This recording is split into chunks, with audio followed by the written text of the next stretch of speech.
दिल्ली में चुनाव का बिगुल बज चुका है। सभी पार्टी के प्रत्याशी चुनावी सभा कर रहे हैं और मतदाताओं से वोट देने की अपील कर रहे हैं। ओखला विधानसभा से 14 प्रत्याशी मैदान में हैं। आम आदमी पार्टी से मौजूदा विधायक अमनातुल्लाह खान, कांग्रेस से अरीबा खान, बीजेपी की तरफ से मनीष चौधरी, एआईएमआईएम की तरफ से शफीउर रहमान, एसयूसीआई कम्युनिस्ट से रिजवाना खातून समेत अन्य भी मैदान में है। एआईएमआईएम के मुखिया और सांसद असदुद्दीन ओवैसी ने एआईएमआईएम के प्रत्याशी शफीउर रहमान के लिए पद यात्रा निकाली और प्रत्याशी के लिए वोट मांगा। वहीं एसयूसीआई कम्युनिस्ट की प्रत्याशी रिजवाना खातून ने जाकिर नगर समेत अन्य इलाकों में वोट मांगा। सुनिए रिजवाना ने क्या कहा। क्या नाम है मैम आपका? मेरा नाम रिजवाना खातून है। आप कौन सी पार्टी से हैं? SUCI communist party. एसयूसीआई आप पार्टी से हैं। इसके अलावा दीगर और भी पार्टियां हैं जी। ये जनता आपको ही क्यों वोट दे? क्या वजह है? वजह ये है कि जनता जो है इनके वादे और दावे से दुखी हो चुकी है।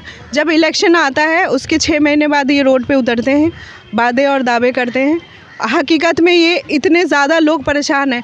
आज बेरोज़गारी इतना ज़्यादा है, लोग भूखमरी से परेशान हैं। उसके लिए ये लोग कुछ काम नहीं कर रहे हैं। चाहे कोई भी पार्टी हो, बीजेपी हो, चाहे कांग्रेस हो, चाहे आम आदमी पार्टी हो। बीजेपी और कांग्रेस को नकार के जनता जो है आम आदमी पार्टी को लाई थी इस उम्मीद पे कि ये केजरीवाल जो हैं आम आदमी पार्टी, ये हमारे आम लोगों की पार्टी है, आम लोगों के लिए कुछ करेगी। लेकिन हकीकत ये है कि 5 साल हमने दिया।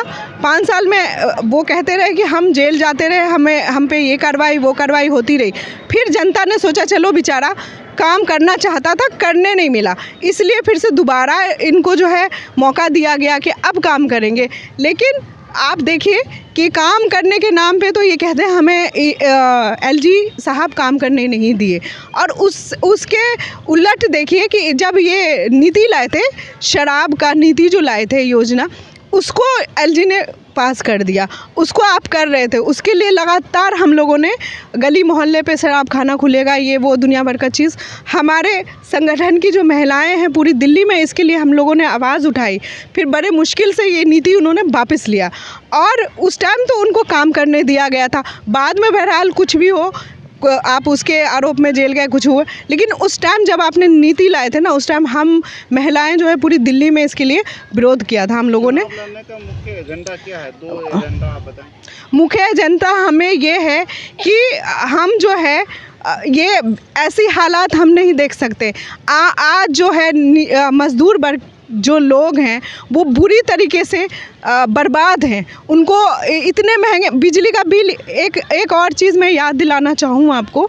ये कहते हैं बिजली हमने फ्री किया, बिजली आपने फ्री किया, ठीक है बिजली फ्री किया, लेकिन उनको फ़ायदा है ना, जो कि जिनका अपना मकान है। 200 यूनिट तो आप उनको फ्री दे रहे हैं और जो किराएदार है उनको तो फ्री नहीं दे रहे। जब आपको पता है कि यहाँ यूनिवर्सिटी है, यहाँ पे सारे स्टूडेंट आते हैं, सारे वर्ग के लोग आते हैं, मजदूर तबके के लोग ज़्यादा तादाद में यहाँ रहते हैं, स्टूडेंट ज़्यादा तादाद में यहाँ रहते हैं। ये दिल्ली है, यहाँ पे ये ओखला है और पूरी दिल्ली में ही रहते हैं, लेकिन ये ओखला है और इसके वजह से यहाँ ज़्यादा स्टूडेंट रहते हैं और मज़दूर तबके के लोग भी रहते हैं। तो उनके लिए तो आपने किया ही नहीं कुछ भी।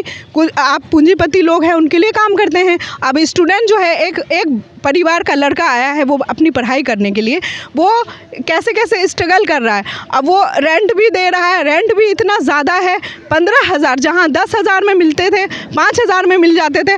आज तो आपको 2 रूम का लीजिए, 15,000 से कम का कोई रूम रेंट पे मिलेगा ही नहीं आपको, इतनी महंगाई में। और उस पर जो है वो बच्चे अपने पढ़ाई करें, क्या करें, आगे भी हालात उनके घर के कैसे हैं कैसे नहीं, वो स्ट्रगल कर रहे हैं, जॉब करते हैं, नाइट में जॉब कर रहे हैं, सुबह में पढ़ाई कर रहे हैं। उनका पढ़ाई करना भी उनके लिए इतना मुश्किल हो गया है। पढ़े लिखे नौजवान जो है मजदूरी करने के लिए वो मजबूर हो गए हैं। तो ऐसे में हम क्या वोट दें इन सरकारों को? हम जैसे लोग जब समाज के लिए काम कर रहे हैं तो हम ही जैसे लोग आएंगे ना इस जो सीट पे ये बैठ के इतने मज़े मारते हैं, जो हक इनको आम जनता को मिलना चाहिए, जो काम डेवलपमेंट होना चाहिए जनता का, वो तो हो नहीं रहा है। वो तो क्या कहते हैं, ये खुद का ही करते हैं। सिर्फ उस टाइम इलेक्शन के टाइम याद आता है। आप देखिए कि हमारे पूरे बटला हाउस, शाहीन बाग और ये जितना भी एरिया है, पीने का पानी पाइपलाइन डले हुए 10 साल हो गया, पानी का एक बूंद नहीं है। और किस बात पे ये बोलते हैं हम घर घर पानी पहुंचाएंगे। टैंकर है, अगर कहीं कहीं पे आता था लोग परेशान होकर टैंकर भी छोड़ दिए। टैंकर वाला जो है अभी धोबी घाट के एरिया पे जाइए, जहाँ जहाँ पानी नहीं है अगर टैंकर आता है, वहाँ की औरतें जो है वो कई बार शिकायत कर चुकी हैं कि रिजवानाबाजी देखिए ये टैंकर आते हैं, टैंकर वाले जो है रिश्वत मांगते हैं, 10-10 रुपये इकट्ठा करके 2,000-5,000 रुपये दो, नहीं तो क्या कहते हैं हम टैंकर लेके नहीं आएंगे। इसके शिकायत लेके अगर ऑफिस में जाते हैं तो एमएलए साहब मिलते नहीं हैं। बंद हो जाता है तो फिर मेरे पास आती हैं, मैं कोशिश करके जो है करवाती हूँ फिर भी, लेकिन रिश्वत तो हम बंद नहीं करवा सकते ना, फिर दूसरे दिन उनका ड्रामा यही रहता है। अगर ये आरोप नहीं है, ये प्रूफ है, आप जाके पता भी कर सकते हैं औरतों से। लेकिन ये लोग बोलती इसलिए भी नहीं है, बोलती हैं कि अगर मैं ज़्यादा कुछ बोलती हूँ तो वो ड्राइवर हम पे गुस्सा करता है और टैंकर लाना बंद कर देता है। बताइए ये सारे जो आम जनता जो है जूझ रही है इस महंगाई से, बेरोजगारी से, हर एक नशाखोरी इतना ज़्यादा बढ़ा दिया। औरतें नशा भी क्यों ना हो, जब रेहड़ी पटरी वालों को इन्होंने वादा किया था कि हम मार्केट बना के देंगे, उन रेहड़ी पटरी वालों का रेहड़ी पटरी उठा के ले जाते, कहीं उनको जगह नहीं है बाजार लगाने का। और अगर दुकान भी लेते हैं ये किराए पे तो दुकान का इतना रेंट है 25,000 20,000 रुपये रेंट, लाइट का अलग से।